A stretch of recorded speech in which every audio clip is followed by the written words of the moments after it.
Hello everyone. कैसे हैं आप सब। एग्ज़ाम ट्रिक्स में आपका स्वागत है। मेरा नाम महेश सोनी है। मैं आपको आज पढ़ाने वाला हूँ रीजनिंग। और रीजनिंग में हम पढ़ने वाले हैं एक बहुत ही important topic, input output. Input output इसी को कुछ लोग बोलते हैं या मशीन आउटपुट बोलते हैं। मशीन इनपुट अथवा मशीन इनपुट बोलते हैं कि मशीन में जब आप इनपुट डालोगे तो कुछ आउटपुट निकलेगा। हिंदी में इसको आगम निर्गम बोलते हैं। आगम निर्गम, राइट। ये टॉपिक अपने आप में बहुत इंपॉर्टेंट होता है। इसके 5 क्वेश्चन का सेट ही पूरा आता है और ये ज़्यादातर ये मेंस का टॉपिक होता है। जैसे कि बैंकिंग में पूछ आप बोलो या एसएससी में बात करो तो आपको बैंकिंग में ये 5 क्वेश्चन का पूरा सेट मिलता है मेंस में, राइट। तो आप इसकी इंपॉर्टेंस वैल्यू आप समझ सकते हैं कि बैंकिंग में मेंस में कितना इंपॉर्टेंट हो जाता है, ठीक है। इसके कुछ फॉर्म होते हैं, मैं इसके बारे में पूरी डिटेल में आपसे बात करूंगा। देखो, सबसे पहले मैं आपको बताऊं तो इसके बेसिक कॉन्सेप्ट होते हैं, कुछ बेसिक चीज़ें होती हैं तो जो आपको समझना पड़ेगा कि किस चीज़ पर ये बेस्ड होते हैं, कैसे क्वेश्चन आते हैं, क्या क्या होते हैं। तो सबसे पहले मैं आपको बताऊं, अगर मैं टाइप ऑफ इनपुट की बात करूं, टाइप ऑफ इनपुट, तो भाई जो इनमें जो होता है सेट होता है या कुछ पर्टिकुलर टाइप की वैरायटी होती है, वो पहला आप कह सकते हो कि सेट ऑफ वर्ड हो सकता है, सेट ऑफ वर्ड्स हो सकता है, ठीक है। मतलब कुछ वर्ड्स लाइक सपोज आप कुछ भी ले लो, किसी का नाम ले लो, फूड का नाम ले लो, कुछ भी ऐसे कुछ रैंडम वर्ड। अब यहाँ पर हम रीजनिंग पढ़ रहे हैं तो आपको ये समझना है कि जो वर्ड गिवन होंगे वो वर्ड मीनिंगफुल हो भी सकते हैं, उनका कुछ मतलब भी निकल सकता है या मीनिंगलेस भी हो सकते हैं। मतलब आपको ये नहीं सोचना कि ये वर्ड मीनिंगफुल है तो ठीक है, मीनिंगलेस है उसका कोई मतलब नहीं निकल रहा, रेंडम लेटर्स दे दिया है तो उसका वो बेकार है या गलत है, नहीं। यहाँ पर रीजनिंग पढ़ रहे हैं, हम इंग्लिश नहीं पढ़ रहे हैं। तो आपको वर्ड कैसे भी दे सकता है, तो सेट ऑफ वर्ड्स हो सकता है। दूसरे इसी टाइप से अगर आप कहोगे तो सेट ऑफ नंबर्स दे सकता है। मतलब नंबर्स की कुछ सेट दे सकता है, लेट से कि 16 हो गया, 36 हो गया, 15 हो गया, 21 हो गया, फिर हो गया 19 हो गया, ऐसा कुछ नंबर दे सकता है। ऐसे इसी में मान लो कि फूड हो गया, पेट हो गया, एनिमल हो गया, तो ऐसे कुछ नंबर्स दे सकता है। या तीसरा केस ये होता है कि set of the combination of both, set of the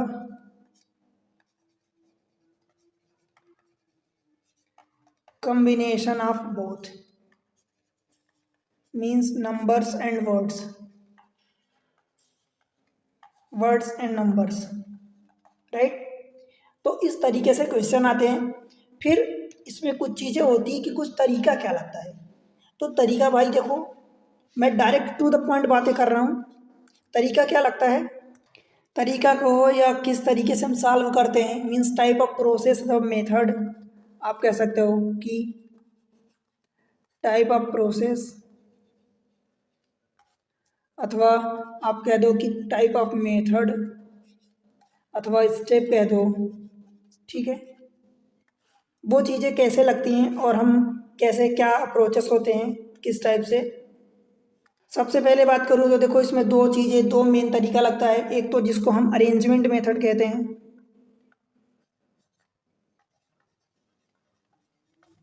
arrangement, इसी को फिक्सिंग मेथड भी बोलते हैं, फिक्सिंग मेथड। चाहे आप अरेंजमेंट बोल दो या फिक्सिंग बोल दो, राइट। और दूसरा जो होता है वो होता है shifting method.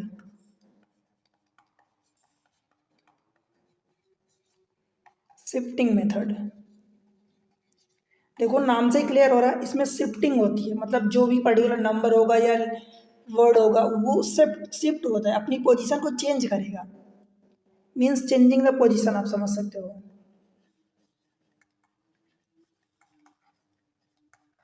Changing the position, और इस वाले में क्या होता है कि अरेंजमेंट में क्या होता है कि जैसे कि मान लो एग्जाम्पल आप रो समझ लो कि रो के वाइज में अरेंजमेंट हो रहा है। मैं आपको और डिटेल में बताऊंगा। मैं अभी आपको सोच रहा हूँ कि आपको पूरा पहले बेसिक चीज़ें समझा दूँ। क्वेश्चन तो करेंगे तो उसमें जो भी अप्रोचेस लगेगा वो हम लगाएंगे, फिर हमें एक दूसरा इनपुट दिया रहेगा, उसके बेसिस पर हम क्वेश्चन करेंगे, राइट। तो पहले बेसिक चीज़ें, मेन चीज़ें मैं आपको समझाना चाहता हूँ। देखो, जो सेट ऑफ रो होता है तो रो में हम क्या कहते हैं, जैसे कि मान लो कि सब पहला वाला एग्जाम्पल लो कि अरेंजमेंट मेथड,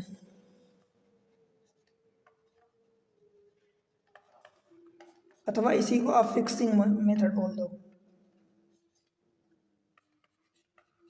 तो इसमें क्या होता है कि लेट से कि जैसे मान लो कि सपोज ये नंबर हो गए, लाइन हो गए, सपोज 1 2 3 ऐसा कुछ। और इधर मैं आपको समझा दूं तो शिफ्टिंग मेथड आप समझ लो।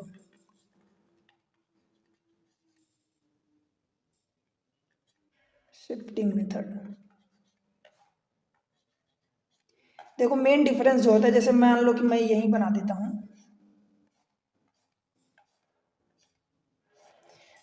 सपोज यहाँ पर ये समझो कि पहले कोई लेटर यहाँ पर ए आया था, अरेंजमेंट में बात कर रहा हूँ अभी। तो अरेंजमेंट में पहले कोई लेटर ए आया था, जब अगला आएगा तो इसका अरेंजमेंट, ये अपना शिफ्टिंग देखो, अरेंजमेंट अथवा फिक्सिंग, तो फिक्स मतलब इसकी पोजीशन ये फिक्स हो गई तो ये हर बार ए ही पर आएगा।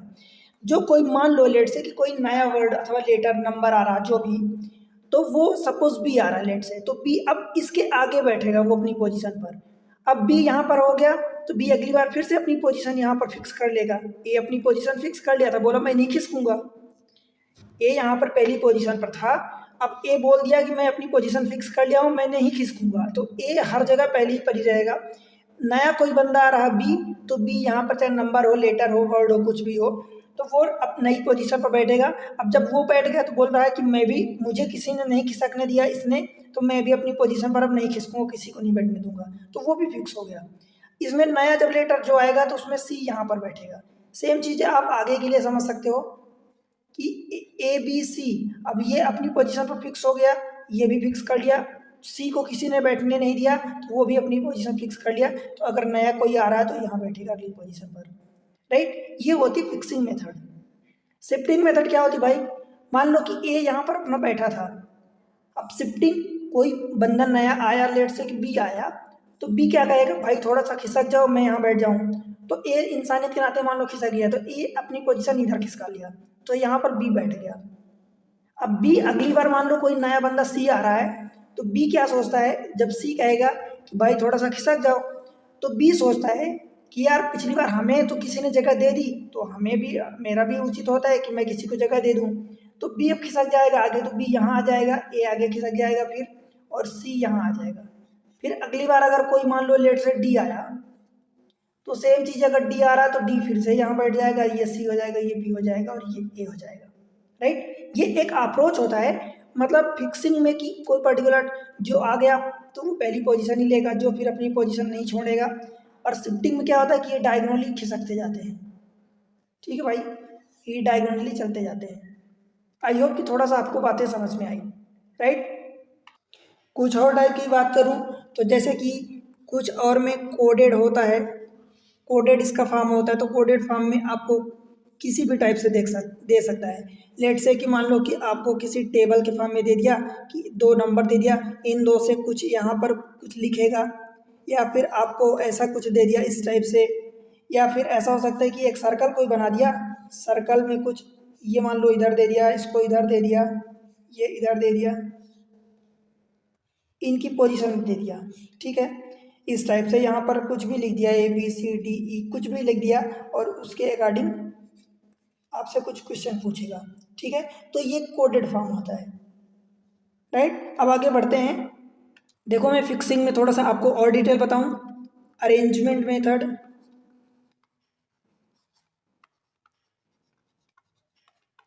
अरेंजमेंट अथवा इसी को आप फिक्सिंग बोल दो।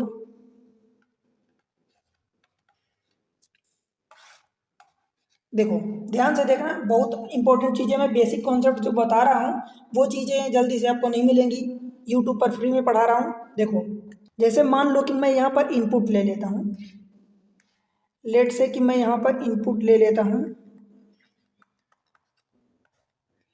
इनपुट मान लो कि मैं ले रहा हूँ सी, बी, ई, यहाँ डी ले लेता हूँ, यहाँ पर ए ले लेता हूँ, ठीक है। अब मान लो कि स्टेप 1 और हमें क्या करना है, सपोज ये आपको एक अप्रोच दिया है कि आपको ए बी सी डी के फॉर्म में अरेंज करना है, ठीक है, ए बी सी डी के फॉर्म में अरेंज करना है। तो पहले क्या करोगे आप, फिक्सिंग में जो होता है भाई, तो सबसे पहले आपको मान लो कि लास्ट स्टेप ऐसा कुछ लाना है, ए बी सी डी ई, इस टाइप से लाना है, ठीक है। तो इसका एक तरीका ये हो सकता है कि मान लो कि पहले ये आपने ए को सबसे पहले उठा लाए, तो ए को यहाँ आ गए, ए पहला लेटर आपने यहाँ लाया, बाकी सब अपनी पोजीशन किसका देंगे, सब के साथ जाएंगे, मतलब इसकी पोजीशन अब फिक्स हो जाएगी पहले स्टेप में। तो ये सी हो गया, सी यहाँ आ गया, बी इधर आ जाएगा, ई इधर आ जाएगा और डी इधर आ जाएगा, ठीक है, पहला स्टेप हुआ। फिर स्टेप 2 की अगर मैं बात करूँ तो फिर उसके बाद अल्फ़ाबेटिक ऑर्डर में अगर आपको ये अरेंज करना है तो बी फिर आएगा, तो भाई ये ए अपनी पोजीशन पर फिक्स है, अब बी को उठा लो यहाँ, तो बी यहाँ आ गया, फिर बाकी सब उसी ऑर्डर में अरेंज हो जाएंगे। तो ये सी हो गया, ये ई हो गया और ये रहा डी, ठीक है। स्टेप 3 क्या होगा, अभी क्या पूरे अरेंज हैं, नहीं, तो ए बी तो अपनी जगह पर फिक्स है, ए बी, सी अपनी जगह पर देखो ऑलरेडी फिक्स हो चुका है, तो ये सी हो गया, राइट। अब देखो इस बार सी को होना था, परंतु वो पहले से ही सेल्फ अरेंज हो गया, सेल्फ फिक्स हो गया। अब इन दोनों में देख लो तो डी का नंबर है, तो डी यहाँ आ जाएगा और ये ई आ जाएगा, मतलब यहाँ पर 3 स्टेप आपको लगा, मीन्स स्टेप 3 आप कहोगे इज द लास्ट स्टेप, ठीक है भाई, बताओ समझ आया क्या। तो इसमें 3 स्टेप बने। अब इसके और भी तरीके होते हैं, पर उससे पहले मैं आपको शिफ्टिंग बता दूं कि शिफ्टिंग में कैसा होता है। तो देखो शिफ्टिंग मेथड, आप दूसरा जो देख रहे हो सेकंड वाला शिफ्टिंग मेथड, मैं सेम एग्जांपल लेके आपको समझाऊंगा। शिफ्टिंग मेथड,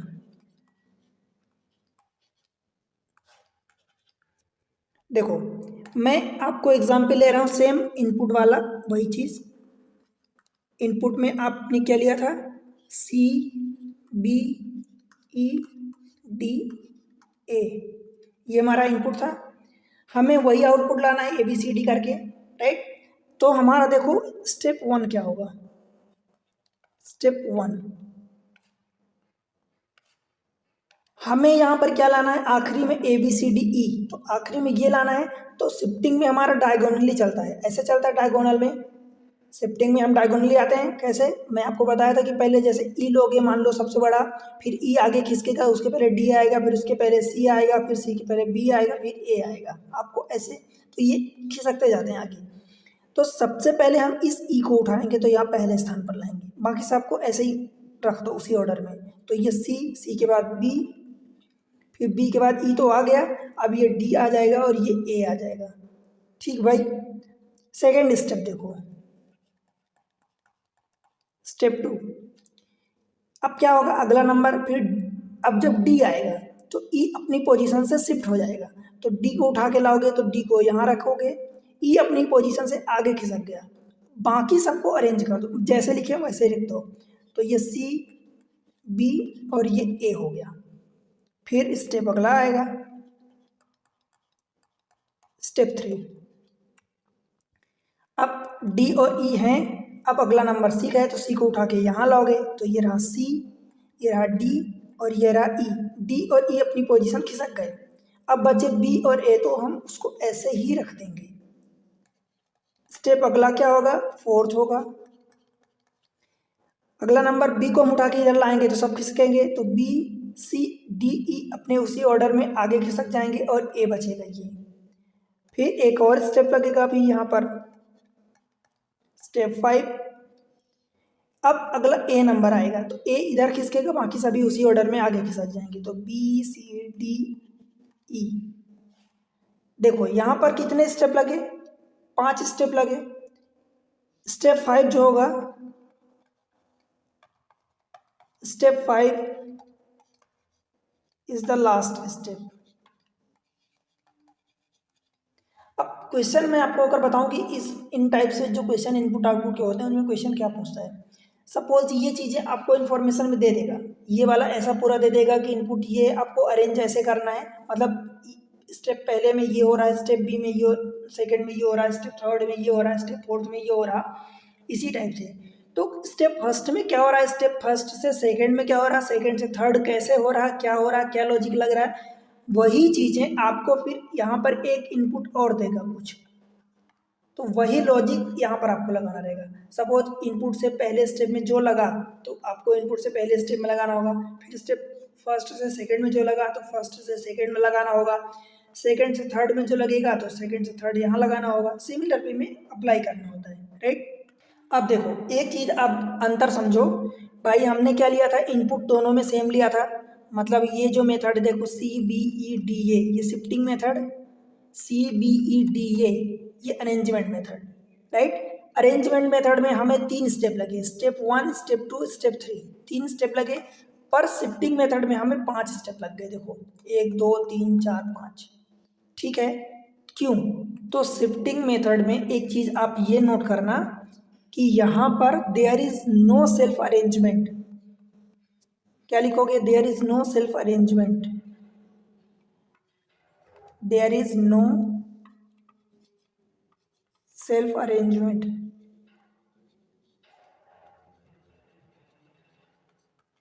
यहाँ पर अरेंजमेंट नहीं होता, ये ध्यान देना। मतलब देखो यहाँ पर 5 आपको वर्ड दिए थे, लेटर दिए थे, तो आपको 5 स्टेप लगे, ठीक है, आपको 5 स्टेप लगे। एक कंडीशन यहाँ लिखना कि condition apply, condition applicable,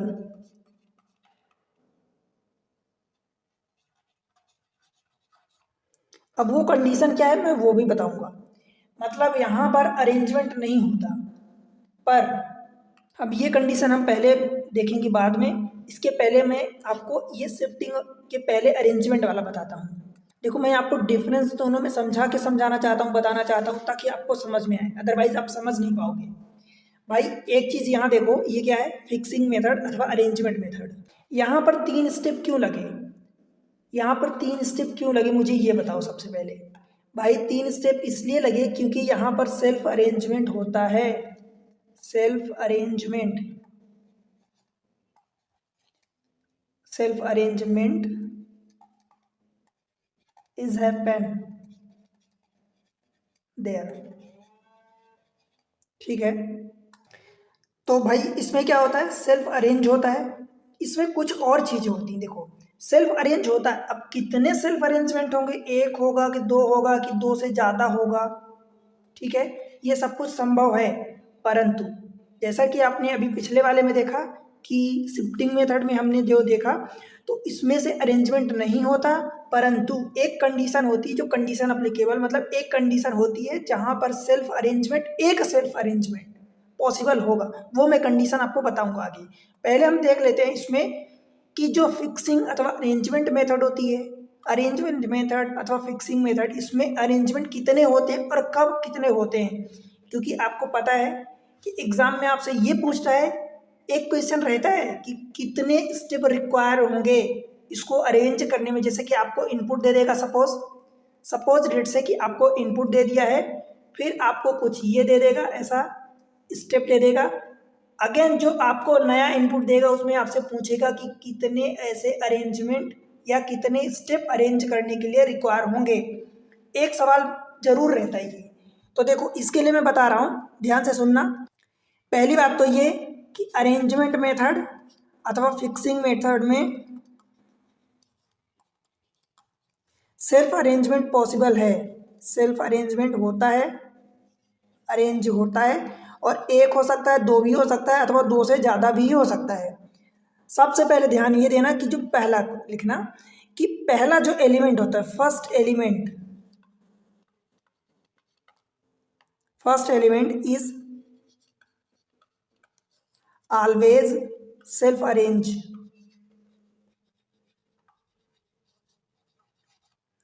first element जो होता है वो ऑलवेज सेल्फ अरेंज होता है, ठीक है। फॉर एग्जाम्पल इस केस में अगर मैं बात करूं तो देखो यहाँ पर क्या था, पहला एलिमेंट सी था, तो सी हमेशा खुद अरेंज्ड होगा, देखो सी को यहाँ पर आपको अरेंज करने की जरूरत पड़ी थी क्या, वो खुद ही अरेंज हो गया था। ये वाला यहाँ से आपने क्या किया था, यहाँ से डी उठाया, देखो ए बी सी डी, पहले आपने यहाँ से ए उठाया, देन अगली बार बी उठाया, सी अपने आप अरेंज हो गया। आपने यहाँ देखा सी अपने आप अरेंज हो गया, मतलब पहला एलिमेंट एग्जाम्पल में आप लिख लो सी द फर्स्ट, ठीक है। पहला एलिमेंट जो होता है वो खुद अरेंज होता है। सेकेंड, हाईएस्ट वैल्यूएबल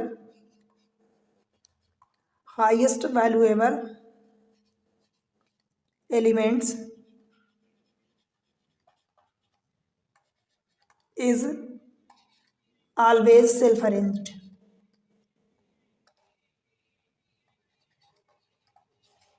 always भी self arranged।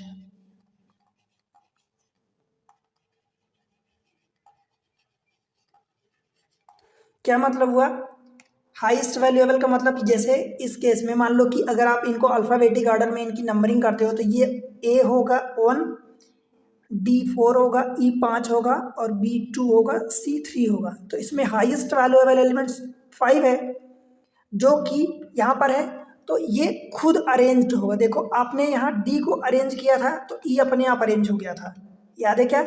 सी यहाँ पर सी को हमें अरेंज करने की जरूरत नहीं पड़ी थी, ई को हमें अरेंज करने की जरूरत नहीं पड़ी थी, ये खुद अरेंज हो गया था, राइट।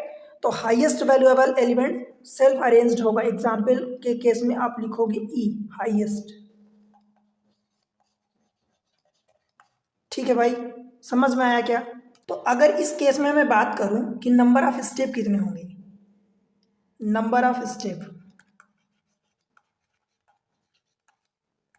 देखो टोटल 5 लेटर थे अथवा 5 वर्ड थे अथवा 5 नंबर कह दो, यहाँ पर लेटर थे तो 5, 1 2 3 4 5 थे, तो 5 ये टोटल थे, उनमें से सेल्फ अरेंज कितने हो गए। तो पहला वाला सी, देखो फर्स्ट लेटर मतलब फर्स्ट एलिमेंट जो है वो खुद ही अरेंज हो जाता है। हाईएस्ट वैल्यूएबल एलिमेंट्स जो इसमें ई था वो भी अरेंज हो गया, मतलब 2 को हमें अरेंज करने की जरूरत ही नहीं पड़ी। तो टोटल में से टोटल 5 थे, 5 में से 2 खुद ही अरेंज हो गए। तो हमारे पास कितने स्टेप रिक्वायर्ड होंगे, 5 - 3 यानी 2 स्टेप रिक्वायर्ड अथवा स्टेप नीडेड, ठीक है। समझ में आया, तो आप ये ऐसे करोगे, बोलो भाई बन जाएगा, कोई दिक्कत यहाँ तक। अब ये तो 2 स्टेप खुद अरेंज हो गए, अब एक स्टेप जैसे मैं आपको यहाँ बताया कि 1 2 अथवा 2 से ज़्यादा, तो 2 स्टेप अरेंज तो आपने देख लिया। अब एक कब होगा अरेंज, 2 स्टेप तो आपने देख लिया, समझ आया। अब एक स्टेप कब अरेंज होगा, तो पहले चलते हैं इसी एग्जाम्पल पर जो हमने लिया था, क्या लिया था, C B E D A. अब अगर मान लो ई वाला जो है यहाँ पहले पर आ जाए और सी उसकी जगह चला जाए, ई वाला पहले पर ला रहा हूं मैं, तो E B C D A लिख रहा हूं, देखो E B C D A मैं ये लिख रहा हूं, ठीक है, ये इनपुट होगा। तो पहला जो स्टेप होगा इसमें, स्टेप फर्स्ट जो होगा, क्या लिखोगे आप, हमें कुल मिला के देखो फाइनली हमें A B C D form में बनाना है, A B C D E form में बनाना है। अब इस केस में ध्यान से समझो आप, तो जो पहला एलिमेंट्स है आपको सारी प्रोसेस वही करोगे जो कहाँ पर, जो यहाँ पर हम किए हैं, सारी प्रोसेस यही करोगे, राइट। पर नंबर ऑफ स्टेप के लिए बात करते हैं, देखो यहाँ पर एक्चुअली क्या करोगे, देखो ध्यान से देखना, ये स्टेप को मैं अभी रफ कर रहा हूँ, चलो रहने दो। क्या है कि यहाँ पर जो पहला फर्स्ट एलिमेंट क्या है, ई है, एंड हाईएस्ट वैल्यूएबल एलिमेंट्स क्या है भाई, 1 4, ये होगा 1 4, सी की वैल्यू 3, बी की वैल्यू 2 और ई की वैल्यू 5। इस केस में आप देखोगे तो पहला एलिमेंट्स और highest valuable elements, highest valuable elements is same, same है ना, और वो ई है, ठीक है, दोनों सेम है। देखो पहला भी ई है और हाईएस्ट वैल्यूएबल भी ई है, तो यहाँ पर ई अकेले ही अरेंज होगा ना, तो देन सेल्फ अरेंज कितना होगा, self arrangement, self arranged is only for E, ठीक है भाई। केवल ई का सेल्फ अरेंज होगा, क्योंकि ई जो है यहाँ पर पहला भी है और वैल्यूएबल भी है, हाईएस्ट वैल्यूएबल भी है। तो क्या करोगे, अब नंबर ऑफ स्टेप कितने होंगे, नंबर ऑफ स्टेप कितने पड़ेंगे, देखो टोटल 5 थे, A B C D E total 5 थे, 5 वर्ड या कहो यहाँ पर लेटर आप कह दो, उनमें से सेल्फ अरेंज कितना हुआ, केवल एक ही हुआ ई। 5 - 1 = 4 स्टेप नीडेड, मतलब आपको 4 स्टेप की जरूरत पड़ने वाली है इसको अरेंज करने में, अगर ये इनपुट हुआ तो। ठीक है, समझ आया क्या। और देखें, अब दो देख लेते हैं कि 2 से ज़्यादा कब जरूरत पड़ेगी, मतलब 2 से कब ज़्यादा अरेंज हो जाएंगे खुद। पहला वाला जो हमने इनपुट लिया था, क्या लिया था, सबसे स्टार्टिंग में C B E D A. देखो मैं यही इसी को रेफरेंस मान के आपको समझा रहा हूँ। अगर इनपुट में, देखो ध्यान से देखना, अगर इनपुट में मान लो कैसा हो जाए, सी ये हो जाए, बी को यहीं रखो, ये जो ई डी है इसको डी ई कर देते हैं, अगर ई डी को डी ई और ये ए अपनी जगह। ठीक है, समझ आया क्यों किया, क्यों किया। इसका आंसर तो आपको शायद ना मिले, परंतु अगर ध्यान से देखना, अब इसमें देखो, इसमें ज़्यादा अच्छी बात क्या है, इसमें से पहला जो एलिमेंट्स है, फर्स्ट एलिमेंट्स क्या है, सी, हाईएस्ट क्या है, valuable elements, highest valuable E, and उसके अलावा देखो यहाँ से ऑर्डर देखो, डी से लेके ई आप जा रहे हो ना, आप रीड करोगे लेफ्ट टू राइट, तो डी ई ये कंटिन्यूअस है, बाकी आप ये सी बी है, जबकि बी सी होना चाहिए, तो उल्टा हो गया, ए ई नहीं है, बी डी नहीं है, बी डी क्या कंटिन्यू है, पर यहाँ पर डी के बाद ई आएगा तो वो डायरेक्ट है, तो एक डी एंड ई ये कॉन्टिन्यूअस है। ठीक है, कंटिन्यूअस है। So here C D and E are self arranged.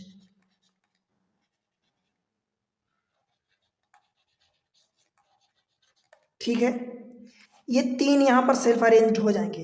अब भाई बताओ नंबर ऑफ स्टेप कितने रिक्वायर्ड होंगे, नंबर ऑफ स्टेप टोटल 5 है, तो 5 टोटल में से 3 तो सेल्फ अरेंज हो गए, 3 सेल्फ अरेंज हो गए, सेल्फ अरेंज यहाँ पर 3 हो गए, देखो तो टोटल 2 स्टेप आपको लगेंगे। बताओ भाई समझ में आया क्या, मतलब यहाँ पर 1 भी संभव है, 2 भी संभव है, 3 भी संभव है, ये 3 से ज़्यादा भी सेल्फ अरेंज्ड, सेल्फ अरेंज की बात कर रहा हूँ, सेल्फ अरेंज संभव है। तो टोटल जितने होंगे, टोटल माइनस सेल्फ अरेंज करोगे, टोटल देखो ध्यान लिख लो आप, total minus self arrange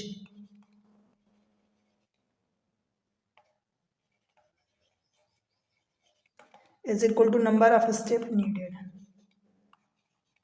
needed अथवा रिक्वायर्ड।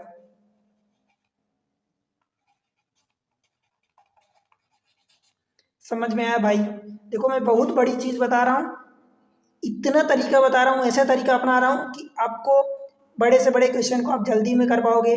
ठीक है, कुछ चीज़ें होती हैं जो हमारे दिमाग में होनी चाहिए।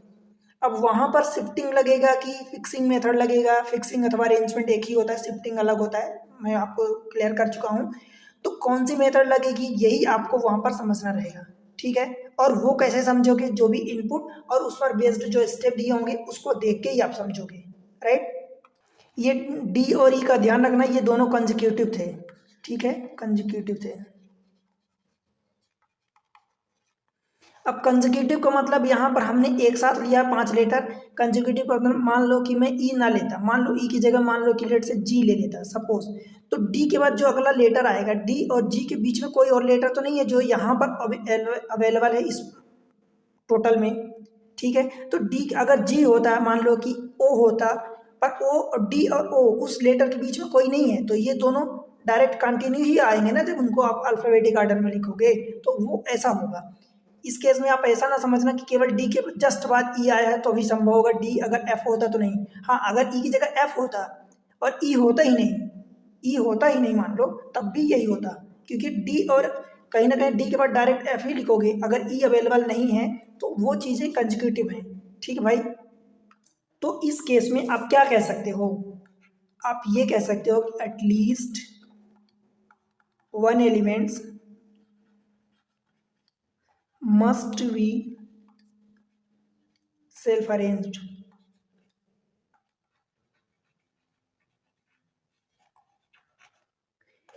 At least one elements must be self arranged. ठीक है भाई, बताओ। एक एलिमेंट्स यहाँ पर must be arrange self arrange होगा, किसमें? फिक्सिंग अथवा अरेंजमेंट मेथड में एक एलिमेंट्स मस्ट भी होगा। देखो यहाँ पर एक, दो, तीन अथवा तीन से ज़्यादा, मतलब आप ऐसा लिख लो कि एक, दो अथवा दो से ज़्यादा संभव है, तो एक तो हमेशा ही होगा कम से कम, दो भी हो सकता है, दो से ज़्यादा भी हो सकता है, मतलब एटलीस्ट एक तो होना ही है सेल्फ अरेंज्ड। सेम चीज़ें जो हमने शिफ्टिंग मेथड में पढ़ी, तो शिफ्टिंग मेथड में कोई सेल्फ अरेंजमेंट नहीं होता, कंडीशन अप्लाई। अब वो कंडीशन हम देखते हैं कि कौन सी कंडीशन, मतलब कंडीशन अप्लाई करने का मतलब कि एक इसमें ज़्यादा से ज़्यादा एक अरेंजमेंट हो सकता है, वो कब होगा उसको देखते हैं। इसमें क्या होता है, देखो भाई ध्यान से देखना। अगर इनपुट, जैसे मान लो कि हमारा इनपुट क्या है, CPEDA, राइट। अब इसमें चलो मैं इसको चेंज करता हूँ, नया लिखता हूँ। मान लो कि इनपुट आपका ऐसा है, इनपुट में लिख रहा हूँ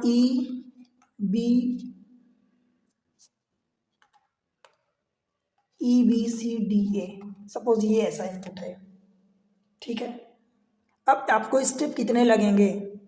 अब यहाँ पर कंडीशन जो हमने अभी देखा था कि कंडीशन अप्लाई, ये वाली जो कंडीशन शिफ्टिंग मेथड में हमने देखा कि कंडीशन अप्लीकेबल, तो वो कौन सी कंडीशन है? तो भाई ध्यान रखना, मान लो इनपुट में आप ऐसा कुछ लिखते हो, इनपुट में पहला, इनपुट में मतलब हम सॉरी स्टेप होगा ये पहला स्टेप होगा, इनपुट तो हम लिख चुके हैं।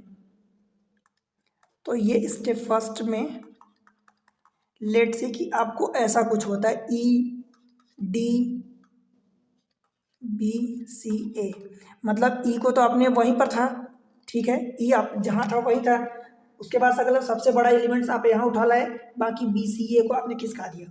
अब ये स्टेप ऐसे आगे बढ़ते जाएंगे, तो ध्यान रखना कि जब भी इनपुट का पहला एलिमेंट्स और फर्स्ट स्टेप का पहला एलिमेंट्स, इनपुट का पहला एलिमेंट्स और फर्स्ट एलिमेंट्स का मतलब स्टेप फर्स्ट का पहला एलिमेंट्स, ये दोनों अगर सेम है, ये दोनों अगर सेम है, समझ में आ रहा ना? इनपुट का पहला एलिमेंट्स और पहले स्टेप का पहला एलिमेंट्स अगर सेम है, तो यहाँ पर एक अरे सेल्फ अरेंजमेंट पॉसिबल होगा, वन सेल्फ अरेंज्ड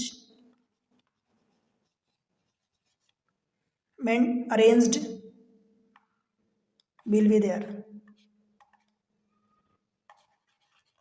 ठीक है भाई, समझ में आया क्या? इतनी चीज़ें मैं आपको पढ़ा दिया हूँ, ये पूरा बेसिक है। अब जब आपके सामने कोई क्वेश्चन आएगा तो देखो उसको कैसे करोगे, तो वो चीज़ें देख लो, इंपॉर्टेंट है इसलिए मैं बता रहा हूँ। देखो जैसे कि मान लो आपके सामने कोई क्वेश्चन आया, तो कुछ भी क्वेश्चन आएगा मैं क्वेश्चन करवाऊँगा, पहले सोच रहा हूँ कि आपको सारी बेसिक मेथड, क्योंकि बेसिक मेथड जब आप समझोगे वहीं से आपकी थॉट प्रोसेस चलेगी। अगर आप क्वेश्चन बेसिक चीज़ें नहीं समझोगे, डायरेक्ट क्वेश्चन करोगे, तो क्वेश्चन में कोई एक फंडा लगेगा, तो आप केवल उसी को अप्लाई कर पाओगे, राइट। बाकी फंडे आप अप्लाई नहीं कर पाओगे, आप समझ नहीं पाओगे कि बाकी फंडे और कैसे होंगे। पर आपको समझना है कि कुछ भी संभव है ना, उसमें से क्वेश्चन जो आप करोगे वो आपके माइंड में आते जाएंगी चीज़ें, पर बेसिक चीज़ें कि मतलब ऐसे ऐसी चीज़ें संभव है, हमें इस तरीके से सोचना है, वो चीज़ें मैं आपको बता रहा हूँ। देखो पहला क्या करोगे, जब कोई क्वेश्चन आएगा तो उसमें आप ये देखोगे कि नंबर ऑफ एलिमेंट्स देखोगे, चेक नंबर ऑफ एलिमेंट्स, ठीक है भाई। फिर आप ये चेक कर लेना, मतलब आपको ये चेक करना, कोई ऐसे ऑर्डर नहीं है कि आप इसी ऑर्डर में देखो, पर आपको ये देखना है कि नंबर ऑफ एलिमेंट्स देखोगे। फिर आप देखोगे कि whether it is shifting method, shifting और फिक्सिंग मेथड, फिक्सिंग को अरेंजमेंट में, फिक्सिंग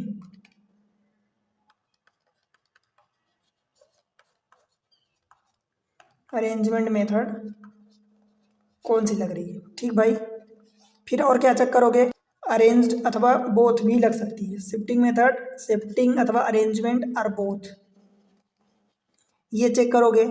फिर और चेक करना क्या, आप चेक लास्ट स्टेप चेक करोगे, last step, check last step of arrangement. मतलब आपको इनपुट दिया है, ये इनपुट दे दिया, फिर स्टेप 1 दे दिया, स्टेप 2 दे दिया, स्टेप 3 दे दिया, इस टाइप से।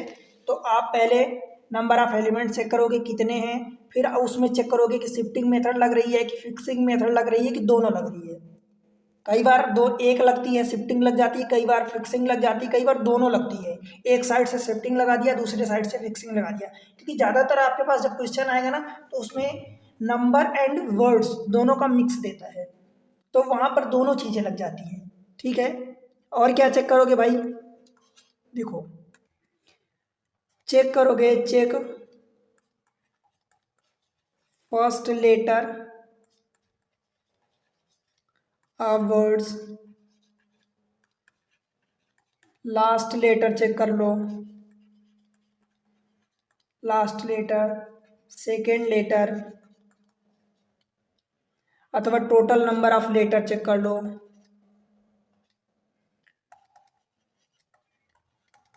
Total number of letter check कर लो,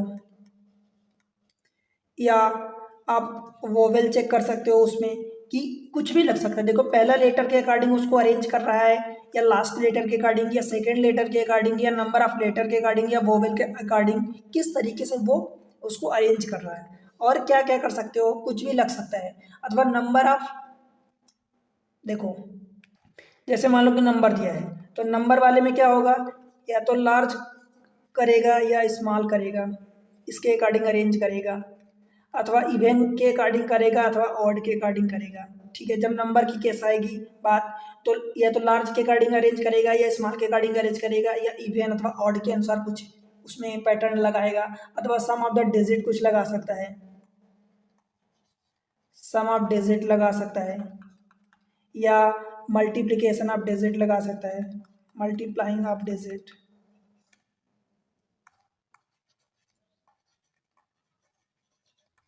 ऐसा कुछ लगा सकता है, अथवा कोई और टाइप, एनी अदर टाइप। ठीक है, और भी कुछ लगा सकता है पैटर्न। और क्या लगा सकता है, एक चीज आप ये ध्यान देना कि जब भी मान लो कोई क्वेश्चन करते हो, तो एक जगह फिक्सिंग मेथड लगती है, एक साइड से फिक्सिंग मेथड, एक ही क्वेश्चन में fixing method and shifting method, shifting method. तब वहां पर जब आपकी जो प्रोसेस चलेगी, then process according to shifting method,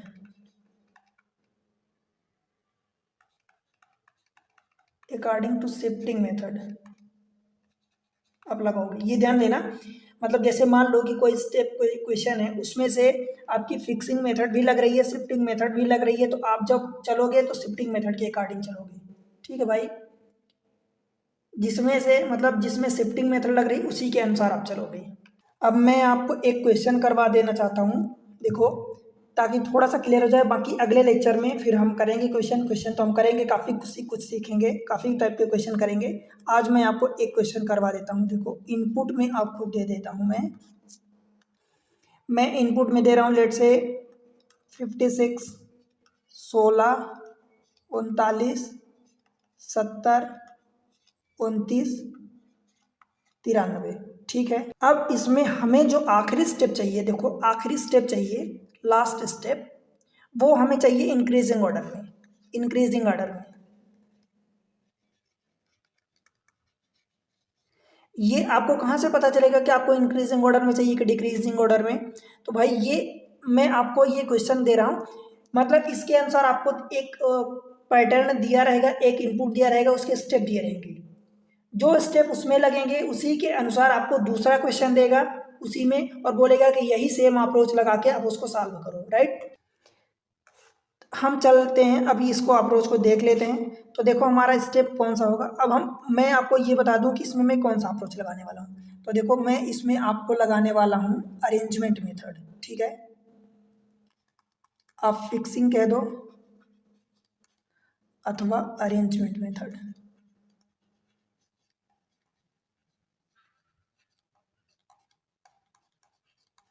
ठीक है, देखो तो स्टेप पहला क्या होगा, क्या लिखोगे बताओ। आपको इंक्रीजिंग ऑर्डर में चाहिए, मतलब सबसे छोटा देन उससे बड़ा देन उससे बड़ा देन उससे बड़ा। तो सबसे पहले आप फिक्सिंग में आपको फिक्स करना होता है, मतलब पहला स्टेप आप फिक्स करोगे तो सबसे छोटा इसमें उठा लाओगे, सबसे छोटा 16 है तो 16 को आप यहाँ लाओगे, फिर उसके बाद बाकी सबको ऐसे ही रख दोगे। तो ये रहा 56, फिर 56 के बाद ये 39 अपनी जगह, 70, 29, 93। स्टेप 2 क्या होगा, फिर अब ये तो फिक्स हो गया तो 16 तो अपनी जगह ही रहेगा। अब इनमें से देखो सबसे छोटा कौन सा है, तो ये 29 है, इसमें 16 था, ये 29 है, 29 को हम इधर उठा लाए। अब बाकी चीज़ों को ऐसे ही रख दो, 56, 56, 39, ये रहा 70 और ये रहा 93। तीसरा स्टेप क्या लगेगा फिर, अब ये दोनों अपनी पोजीशन फिक्स कर दिए तो तीसरा स्टेप ये तो फिक्स ही रहेंगे, 16, 29। अब इनमें से देखो मिनिमम क्या है, 39, तो लीस्ट वैल्यू 39 है इधर। अब उसके बाद बाकी सबको अरेंज कर दो, देखो तो ये 56 हो गया, 70 हो गया और ये 93 हो गया। अब आप बताओ कि ये सारे के सारे, ये तीन तो हमने फिक्स किया, तीन अपने आप ही अरेंज हो गए, राइट। आप समझ पा रहे हो क्या, तो यहाँ पर ये तीन क्या हो जाएंगे, ऑटो अरेंज हो जाएंगे।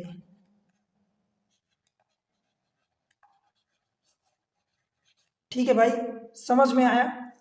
अब इसी क्वेश्चन को हम शिफ्टिंग मेथड से देख लेते हैं।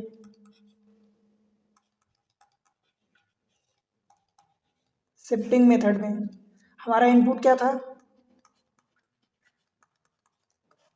इनपुट था हमारा 56, 16, 39, 70, 29 एंड 93। अब देखो हमें क्या चाहिए, वही इंक्रीजिंग ऑर्डर में चाहिए सब कुछ। तो स्टेप हमारा फर्स्ट क्या होगा, देखो क्योंकि हम शिफ्टिंग मेथड लगा रहे हैं तो सबसे बड़ा इधर आएगा, फिर सबसे बड़ा इधर होगा, फिर इधर होगा, फिर इधर होगा, फिर इधर होगा, फिर इधर होगा। डायगोनली बड़ी वैल्यू ऐसी चलती शिफ्ट होती जाती है। इंक्रीजिंग ऑर्डर का मतलब, इंक्रीजिंग ऑर्डर का मतलब क्या होता है कि वैल्यू छोटी छोटी फिर उससे बड़ी, तो बड़ी वाली सबसे यहाँ आएगी और उसके पहले ऐसे, तो ये डायगोनली चलती जाएगी। मीन्स कि पहले स्टेप में सबसे बड़ी वैल्यू रखोगे। सबसे बड़ी वैल्यू देखो यहाँ क्या है, 93, तो हमने 93 रखा। बाकी सबको ऐसे रख दो, 56, 16, 39, 70, 29।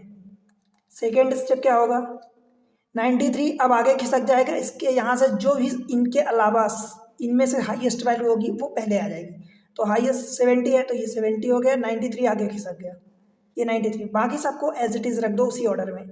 ये रहा 56, 16 आ जाएगा, 39 आ जाएगा, 70 तो हम पहले ले चुके हैं और ये 29 हो जाएगा, राइट।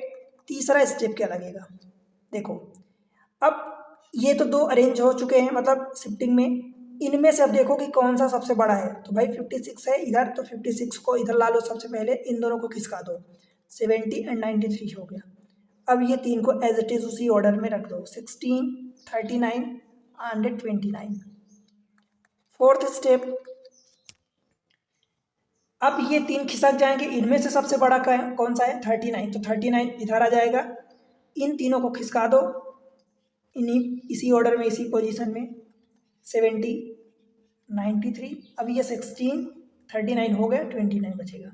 फिर अब 29 को इधर लाओगे, फिफ्थ स्टेप, 29 बड़ा है तो 29 को यहाँ लाओगे, बाकी ये सारी चीज़ें अपने आप खिसक जाएंगे उसी ऑर्डर में, 39, 56, 70, 93 एंड ये 16 हो जाएगा। अब 16 सबसे छोटा है तो इधर लाओगे, तो ये छठवां स्टेप क्या हो जाएगा, 16, फिर ये सारी चीज़ें इसी ऑर्डर में चली जाएंगी, 29, 39, 56, 70 and 93।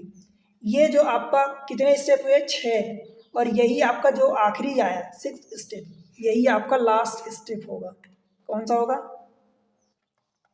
Last step will be 6th step, 6th step. ठीक है भाई, बताओ समझ में आया क्या। मैं आपको क्या बताया हूँ, मुझे ये बताओ।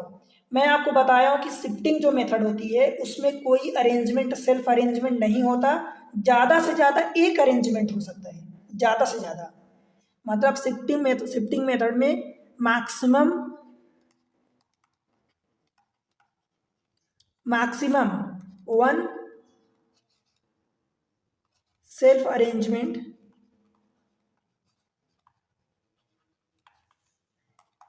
Is possible.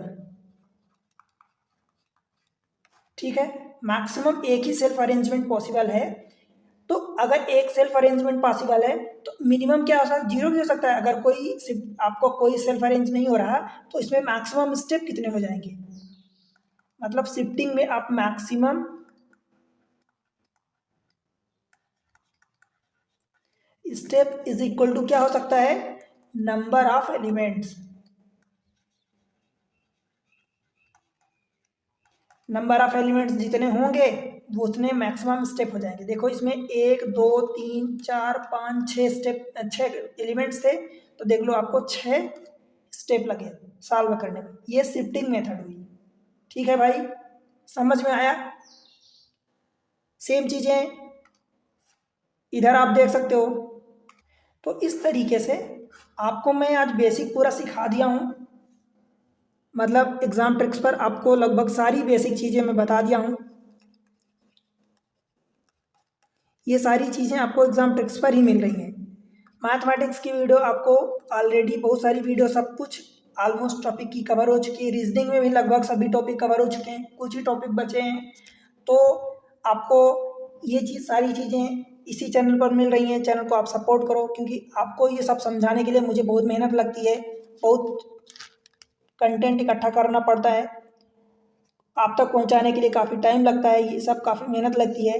आपसे उम्मीद करता हूं कि आप वीडियो को सपोर्ट करो, चैनल को सपोर्ट करो, वीडियो को लाइक करो, चैनल को सब्सक्राइब कर लो। अगर अब तक आपने नहीं किया तो अभी सब्सक्राइब करो, अपने दोस्तों के साथ शेयर कर दो, और एक प्यारा सा कमेंट्स सेक्शन में कमेंट्स करके बताओ क्या कैसा लग रहा है, राइट, कितना समझ में आ रहा है, कितना नहीं, कौन से एग्जाम को आप टारगेट कर रहे हो, वीडियो कहाँ से देख रहे हो, ये सारी चीज़ें आप बताओ। और टेलीग्राम चैनल ज्वाइन कर लो, डिस्क्रिप्शन में लिंक मिल जाएगी। फेसबुक पर पेज है, उसको आप फॉलो करो, और इंस्टा पर पेज है, आप उसको फॉलो करो, डिस्क्रिप्शन में इन सब की लिंक मिल जाएगी। तो मिलते हैं अगले लेक्चर में कुछ और अच्छे क्वेश्चन के साथ। तब तक के लिए पढ़ते रहो, बढ़ते रहो, बाय बाय।